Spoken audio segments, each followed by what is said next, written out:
ክብሪት የወደቀ ሰው ላይ መለኮስ አሁን ሊጠቅም ይችላል። ሰላም እንዴት ናችሁ? ዶክተር ዳናይት ነኝ። ይህ የምታዩት ኮመንት በተደረገበት ቪዲዮ ላይ ክብሪቱን ትታችሁ ሰውየውን እርዱት ብዬ ቪዲዮ ሰርቼ ነበረ። ይህንም ያልኩበት ምክንያት ለምንድን ነው? ለሚቀጠቀጥ ሰው ስለማይጠቅም ነው። ነገር ግን ክብሪት ብቻ አይደለም። የተለያዩ ከበድ ያለ ሽታ ያላቸው ነገሮች እንደ አሞኒያ ሊሆን ይችላል፣ ሰልፈር፣ እንዲሁም ደግሞ ክብሪት ሲለኮስ ያለው ጭስ፣ ሽቶ ሊሆን ይችላል። የተለያዩ ነገሮች የወደቀን ሰው ማለትም ፌንት ያደረገን ሰው ማለት ነው፣ የሚንቀጠቀጥን ሳይሆን ፌንት ያደረገን ሰው ሊቀሰቅሱት ይችላሉ። ይህም የምንለው በአፍንጫችን ውስጥ የሚገኙ ሙኮሳዎች ላይ ያሉ ትራይጀሚናል ነርቭስ የምንላቸው አሉ።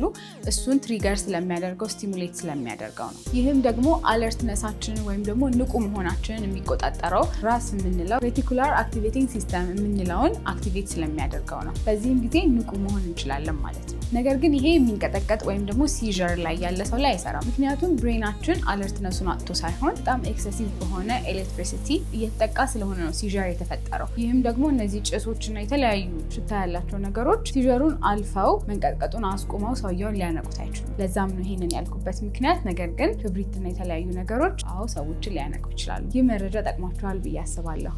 ኮንቴንት